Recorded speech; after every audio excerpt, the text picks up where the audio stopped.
So we'll talk about why be concerned. I tell you what, let's answer first. Why should we be concerned with church violence or violence on church property? Well, let me back you up about 100 days. Let's go back to December the 6th, or the first week of December, and let me show you what's been going on church property. Now listen carefully.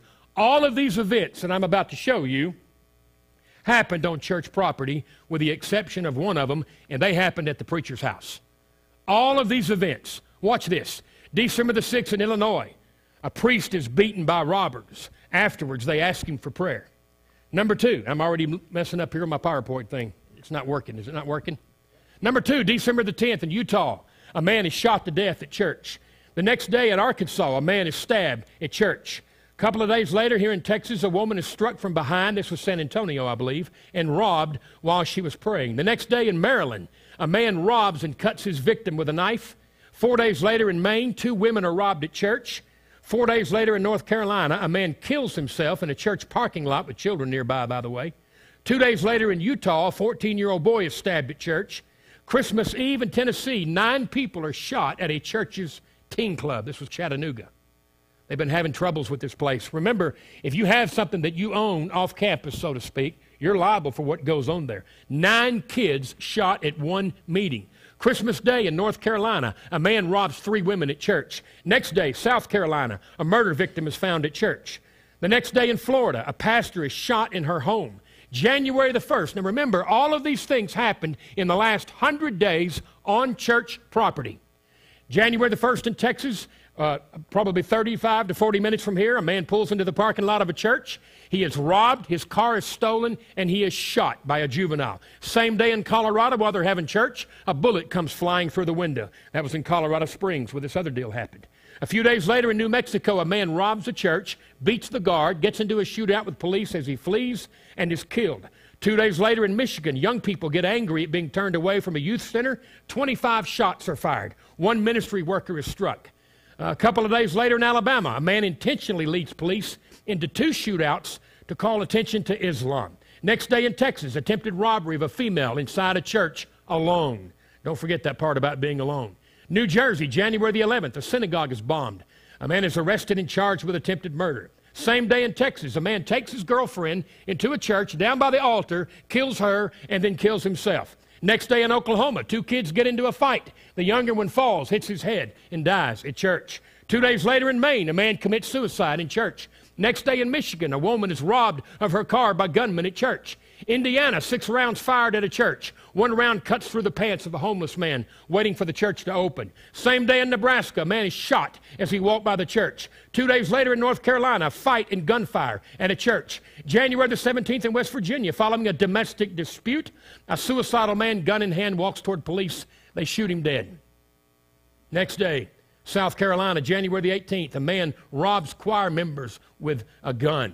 They had the door unlocked. The choir was singing. I called this church yesterday, waiting for them to call me back. He comes in with a long rifle or shotgun or similar type weapon and screams and hollers and terrifies these people. Think that they will never forget that.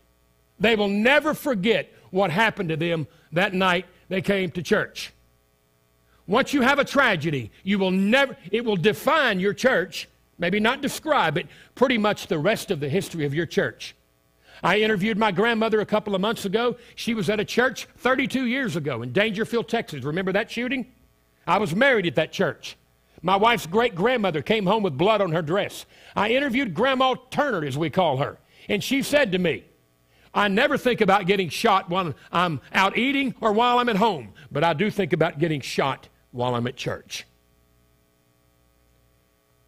January the 20th in Ohio, 3 men robbed at gunpoint in the church parking lot.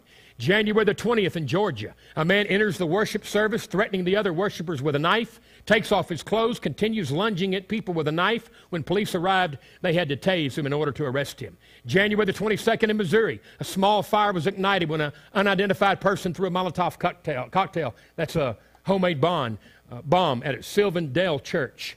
February the 1st in Maine, murder victim found on stairs inside a church leading to the basement. Next day in Texas, a maintenance man is stabbed at church. This just broke, by the way, bro. February the 2nd in Wisconsin, a woman attempts to stab another woman as they leave the church. February the 3rd in West Virginia, a man found shot to death in a church parking lot. 3 days later in Ohio, a man assaults a priest, strikes 2 police officers with his car as he flees from church property. February the 9th in Virginia, a woman is shot to death by police in parking lot. There's still a lot of debate on what happened here.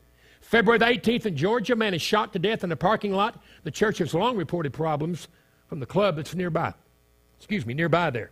March 1st, Nebraska, shots fired in parking lot. Struck door of where children were inside playing. March the 6th, 2 weeks ago, a fired teacher returns to Episcopal school. Remember this one? This is just a few days ago. A teacher gets fired in Florida at the Episcopal school, goes and gets a gun, comes back, an assault rifle, guns down the principal who's been there for years, and then shoots himself. And then, if you monitor my website, you know that a couple of days ago, maybe 6 days ago, a nude baby in a box was found behind a church. And several other things are happening. I just didn't take the time to post them. And what I just showed you are over 40 cases of violence on church property in the United States since the first week of December. Now, here's where I always like to ask, how many of you were aware of all these? Surely you're kidding me. I never get one hand raised. And I'm certainly not knocking you for that. Please don't take that wrong, because I'm so glad you're here. And we're going to help stop some of this stuff. That's at least 40 cases of violence on church property since December of 2011. That's 19 shootings, 3 stabbings, 6 robberies, 2 explosive incidents, 7 assaults, thank you, sir, and 2 suicides, all on church property in the last, 95 to 100 days. And if I take you back to August, I can show you 25 more. I'm trying to answer for you the question why we have to do this. Beloved, the evidence and the statistics are in. This is why we have to do it. And none of them are persecution. Now, here's where the religious people have a hard time. They'll come back with, gee, we're going to be killed for his sake. What I just showed you is nobody being shot or killing themselves or whatever because they love the Lord.